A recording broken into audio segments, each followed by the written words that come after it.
certainement au courant du décès de cette jeune fille qui aurait été contactée sur les réseaux sociaux par un gars qui est devenu son petit ami. Et finalement, après l'avoir invitée dans sa chambre d'hôtel, elle a été retrouvée morte quelques jours après.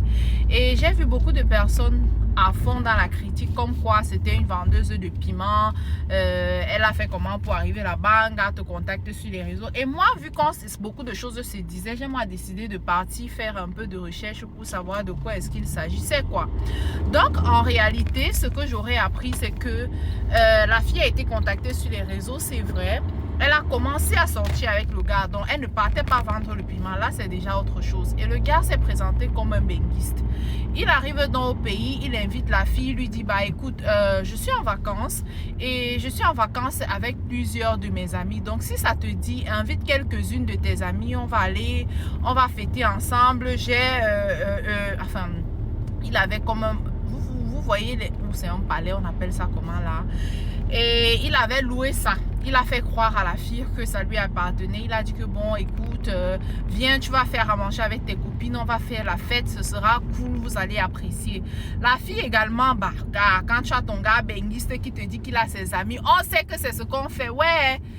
Il l'a invité comme ça, là, la fille d'autrui est partie. Et c'est que, gars, si elle a trouvé son bonheur, ses copines aussi peuvent trouver leur bonheur, en fait. Donc, elle invite ses copines, elles vont là-bas, elles ont cuisiné. Et après, l'ami du gars, après qu'ils aient mangé, ses amis sont allés se coucher. Elle est restée au salon, elle faisait les...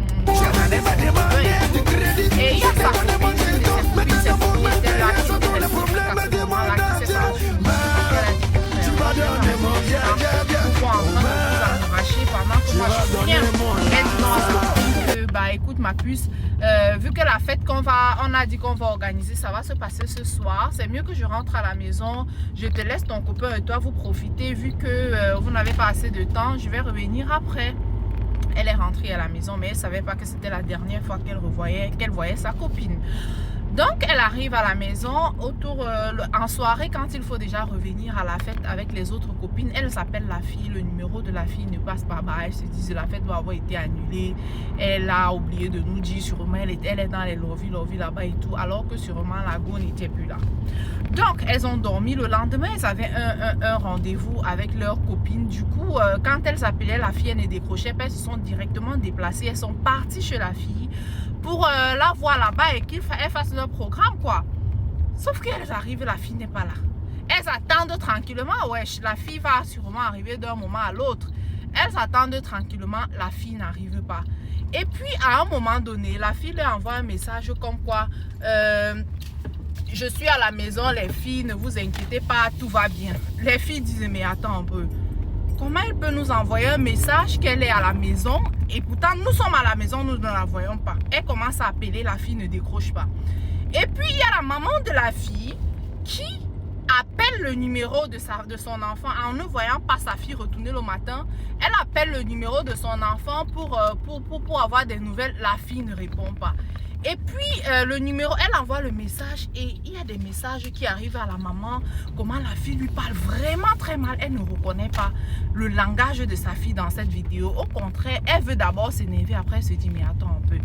Du coup, en plus de ça, et les messages que la fille avait déjà reçus auparavant de la part de ses copines, genre, je suis à la maison alors qu'elle n'y était pas. En plus, on reçoit des messages très injurieux comme ça là. La maman a dit, mais mon enfant ne parle jamais comme ça, sûrement il doit y avoir problème. Du coup, elles ont décidé, les amis et la mère, d'aller chez le gars pour voir, d'aller au lieu du rendez-vous pour voir ce qui se passait, parce que il était hors de question que déjà la fille dise qu'elle est là alors qu'elle ne l'est pas, et en plus qu'elle manque du respect à sa mère de cette façon. C'était assez curieux, quoi. Donc, elles sont allées là-bas, elles arrivent, le gardien déjà refuse de les faire rentrer. Elle dit, mais attends, il y a ma fille dans cette maison et moi j'arrive, vous m'empêchez d'entrer, pourquoi? Donc voilà, ça déjà c'est un premier passage qui avait été étrange. Elle décide d'appeler la police. Déjà les filles disent que quand elles sont arrivées là-bas, il y avait une odeur étrange dans la maison. Donc elle décide d'appeler la police. Quand la police arrive sur les lieux, le gardien appelle une certaine patronne. Les filles disent non, le homme nous a dit que ça c'est la maison du gars. Pourquoi est-ce que c'est une patronne qu'il faut appeler? La dame en question, la propriétaire des lieux, parce qu'elle louait les appartements meublés, le gars disait que ça lui appartenait. Donc elle arrive sur les lieux, la police veut perquisitionner, elle dit qu'elle ne va pas les laisser entrer sans mandat de perquisition. Les filles rentrent à la maison, elles continuent d'appeler, zéro faute, zéro macabo. Du coup, 3 jours après, la police finit par obtenir un mandat de perquisition. Ils arrivent sur les lieux pour perquisitionner le domicile. On dit qu'il y avait une odeur terrible aux alentours, c'est-à-dire que c'était une chose incroyable. Donc, oh, pardon pour le bruit. Donc, quand on perquisitionne, on cherche, on fouille partout, on regarde en bas du lit et devinez ce qu'on voit. Le gars, non seulement il avait rip la fille, mais il a enlevé tout ce qu'il y avait d'important dans la fille et il est parti. On se jette aux trousses du gars, on se rend compte que c'est le fils d'un ministre dans son pays, en Côte d'Ivoire. C'est le fils du ministre. On va donc chez le ministre pour chercher l'enfant. Le ministre dit qu'il n'a pas vu son fils. Après, quand on cherche finalement, à un moment donné, le monsieur lui-même dépassé dit aux policiers que non, franchement, ce n'est pas la première fois que son fils lui crée des problèmes et que ce n'est pas la première fois qu'il fait ce genre de choses.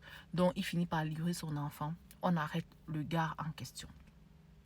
Voilà une fille qui a perdu sa vie comme ça là. Peut-être Dieu a même seulement sauvé la vie de ses copines parce que imaginez, elles étaient restées là. On ne sait pas ce qui s'est passé dans la maison parce que jusqu'à présent, le gars, c'est vrai, il a été appréhendé, mais on n'a pas encore sa version des faits. On ne sait pas ce qui s'est passé. Ce qu'on sait, c'est que la fille a 21 ans. Maintenant, la fille de 21 ans est décédée. Maintenant, je vois beaucoup de personnes dans la critique en mode wesh, quand on va sur son compte, quand on voit sa manière de se vêtir, on comprend tout de suite quel genre de fille elle est. Franchement, disons-nous la vérité, en 2024, ça ne choque plus personne de voir une fille de 21 ans s'habiller de cette manière. C'est la mode. Donc, une fille de 21 ans qui s'habille comme ça, c'est pas forcément parce qu'elle est une vendeuse de piment. Deuxièmement, je vois beaucoup de personnes dire non, un gars ne t'invite pas dans sa chambre, un gars ne te rencontre pas sur les réseaux, tu acceptes d'aller le voir.